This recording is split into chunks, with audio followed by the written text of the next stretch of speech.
Howdy, lieutenants and economists. The most volatile, evil, disgusting things on the planet, humans. If you have a video request, you can always go to assholeconsulting.com. Yeah, I am gonna charge you, kids. And that is the importance of not fucking up. You are such an asshole!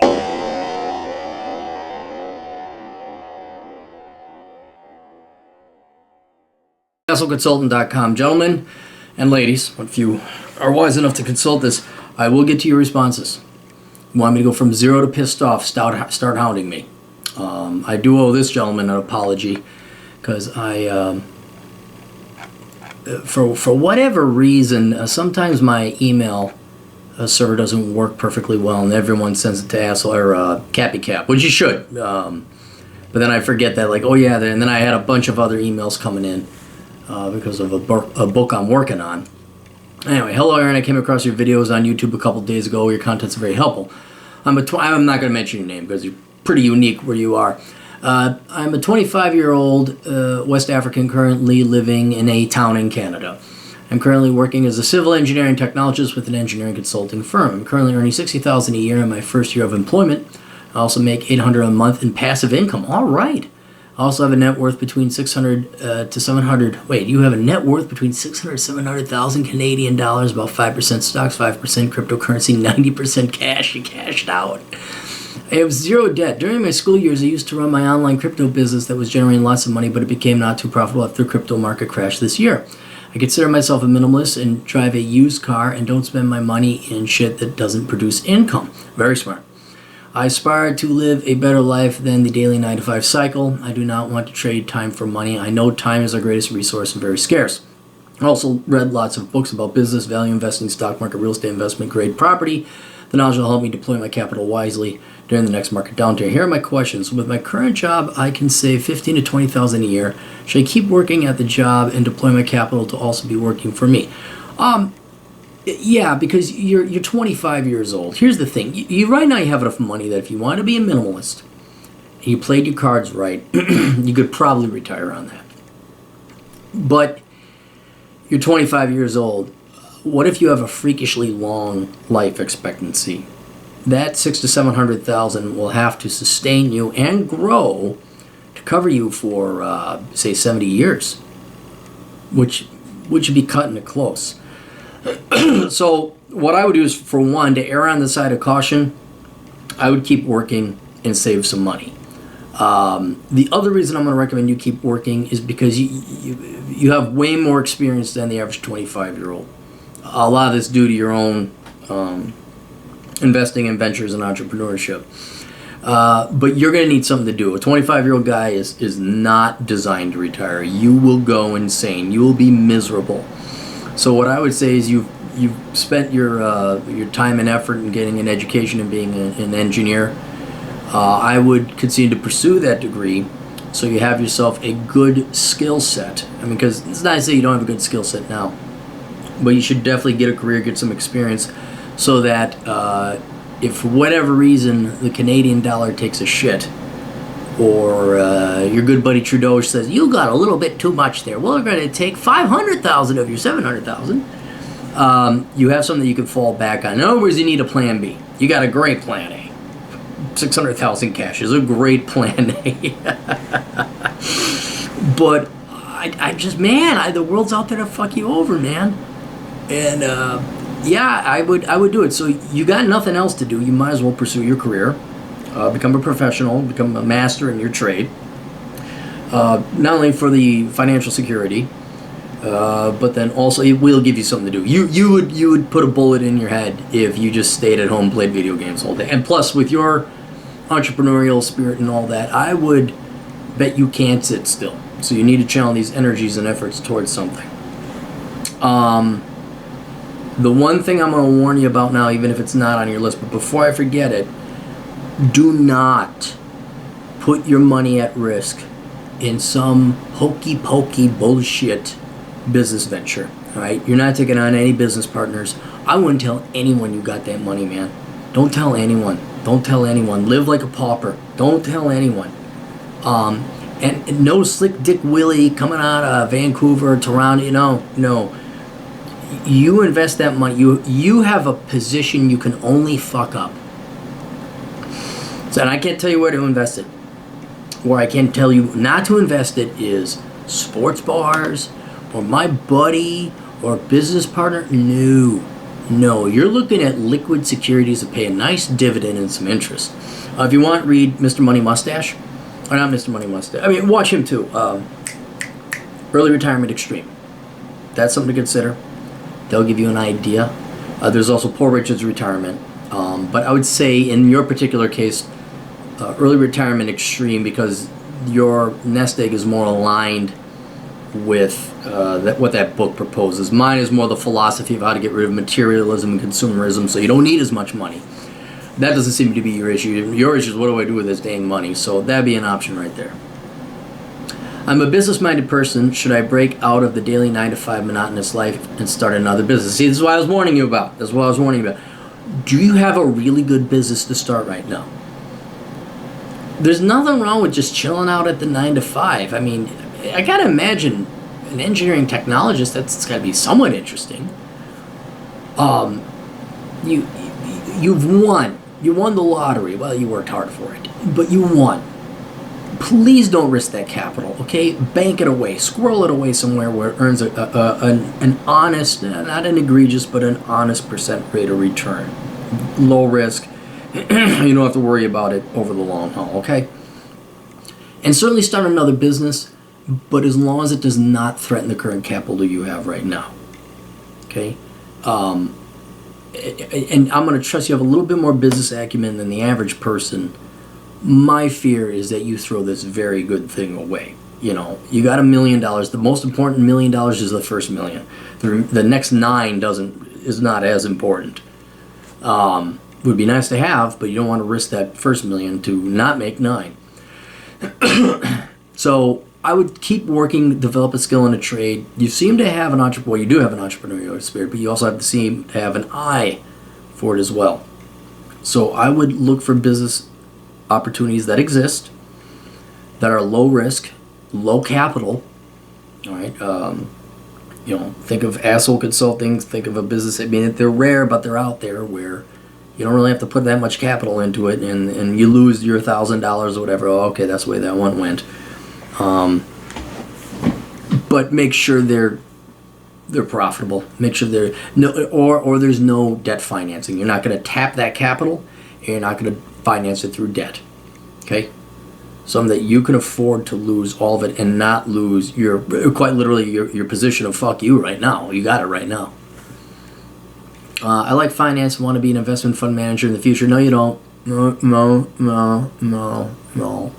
Should I go to university to get a degree in financial mathematics? I can get my license to start a fund. I know you worked in finance. Please give me a good advice on this. How difficult is it to attract affluent individuals to invest in my fund? Well, I need only good market performance. No, you need to suck a dick. I mean, really, that's networking. You're going from the world of physics, which are hard and fast rules: gravity, electricity, metallurgy, chemistry. Those are all set rules. It's like when you went to school. Like, your math teacher could hate your guts, but he have to give you an A+ if you got 100% right. And there was no debate whether you got right or wrong. What's right is right. You get into the world of finance, you are going to be hanging out with the scum of the earth, and not only are you going to have to hire a bunch of douchebags, and now you're going to be a fund manager. Do you know anything about financial statement analysis? What is your stock picking ability that's different than anybody else's? Who's going to go with you? And here's the other thing. The vast majority of, it's about 85% of mutual fund managers can't beat the index. There's no future in finance. The only way you make it in finance is if you are skis, if you are slime, if you go up and you sell the old lady to cash in her pension to give you the money, you take 5% a year. You are an honest man. You are an engineer. Okay, I always held engineers in a honorable, noble, but above all, innocent and good type of character or personality. Do not go into finance. I worked there. And it's not that you can't make it, it's that making it requires that you just stab your mother in the back and you put salt on the wounds. All right? Don't go there. Don't waste your talents there. Study finance. Finance is it's necessary, I'd say, if you want to get into business, and there's nothing wrong with it. It helps you become a better investor, better personal financial manager. But you do not want to work in the industry. And if you started a fund, I would know, how do you attract investors, affluent individuals? That's the number you got to sell. You got to sell. And then when you get to affluent individuals, they want not only their dick sucked, but they want you to put a cherry on top of it. What happens with people with money is they become bigger and more intolerable assholes, unless they earned it. They earned it, that's one thing. But people who just have the money, trust fund babies, oh no. Don't put a bullet in my head, put a bullet in their head. All right? No. They're mental. Wealth corrupts people. It just corrupts their morality. No, absolutely not. The only way I would set up a fund is it'd be almost a hobby on the side. You go and study finance and investing, and you got some engineering buddies who have money. Say, okay, guys, I'm going to put together a little investment fund. You guys want in? Yeah, okay, pay me. And trial run it more like a hobby or an investment club. That'd be a good thing to start an investment club. Okay, start small. If you find that boring and you can't beat the index, you should become a fund manager. I'm currently single and it's difficult to find like-minded girls that are goal-driven. I was thinking of settling down in my 20s, but at the same time I want to protect my assets as I do not want marauding girls in my life. Should I talk about my asset if I meet a potential girl that could be my wife? No, you do not. No, you have so much wealth. You have such a position. I'm not familiar with Canadian trust law, but it's all derived from British law. You might want to look into trusts, but I would not tell your wife. I would not tell one. I wouldn't tell any girl. I wouldn't tell anybody the money you got. You don't have that money. You buy a used car. You wear nerdy engineering clothes. You don't let anyone know you got that money. I would not tell your wife at all until like 20, because you'll have an idea whether she's about to divorce you or not, and maybe you start hiding that money somewhere. But again, divorce is different in Canada and the United States. I don't know how it works up there. But just from a trust issue, you don't let a girl know you got that money, because then you really will not know if she likes you for you or you for your money, and that's a big difference.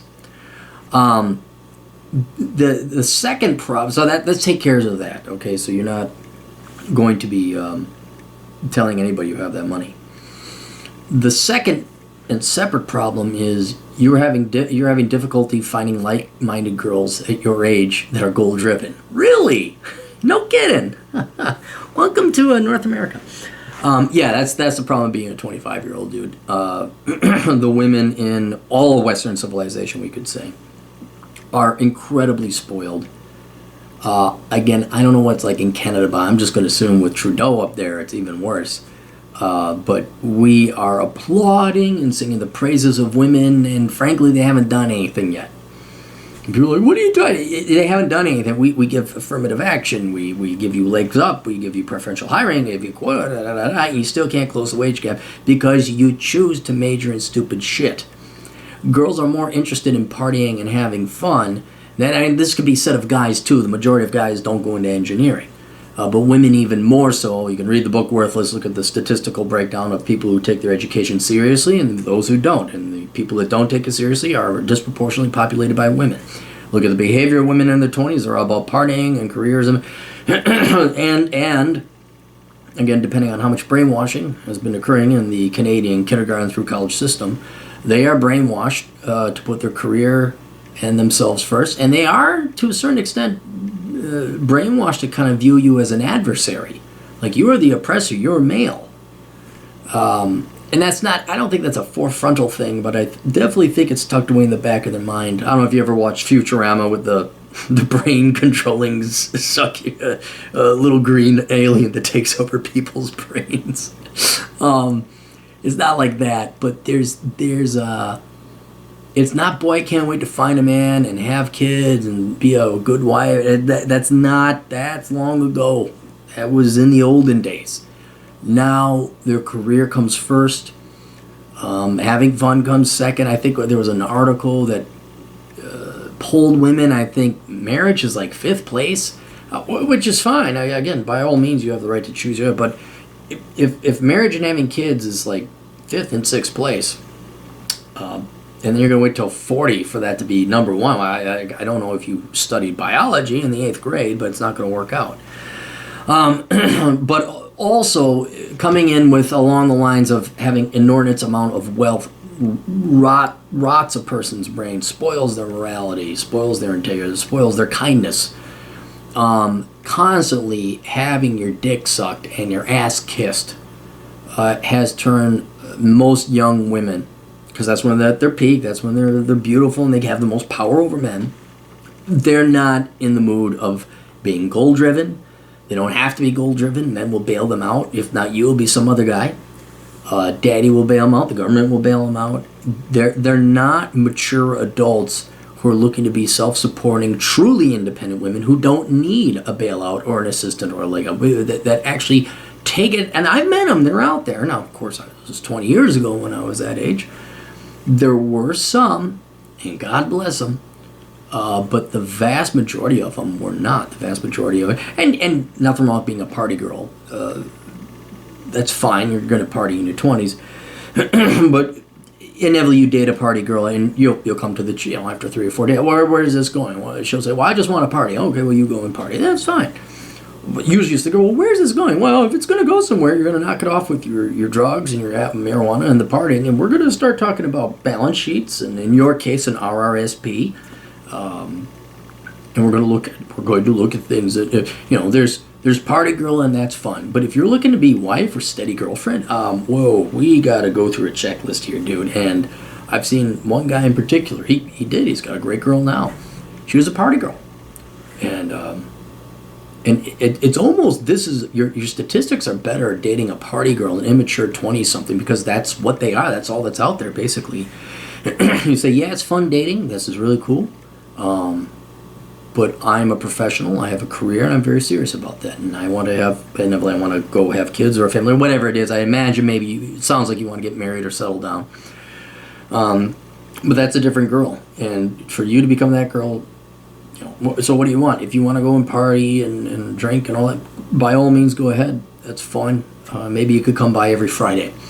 But if you want to be a steady girl, you want to go, well, okay, number one, there's no more, I got the ADHDs and the Adderall and the bipolar. No, you don't. If she has bipolar, you run like a motherfucker. No, there's no more partying. We take that money and we throw it towards saving for a down payment on a house.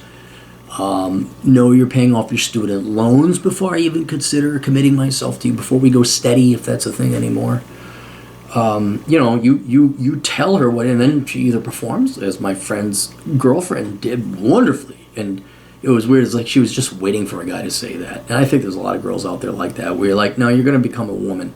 No, you're not going to be a little spoiled brat girl. You're going to become a woman, and here's what my requirements are of that. And if you don't like me, go to be with me,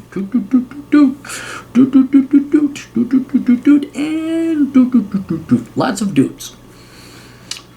I was thinking of quitting my job before June of 2019, taking 2 months to travel, then come back to figure out my next step. Is that a good idea? How long have you been at your job?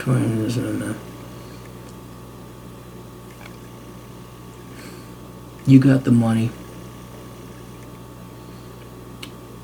I should have asked you this question. If you have 3 years in with this employer and in good standing, I wouldn't quit your job. Obviously, put in your 2 weeks notice or whatever is customary in Canada, and see if you could take a leave of absence, because it's going to take 2 months to replace you. Almost guarantee it's going to take that long to replace you.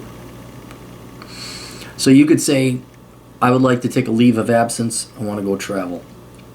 I want to do 2 months. What they may allow you to do is you do 1 month, you come back, catch up on some work, go another month, come back.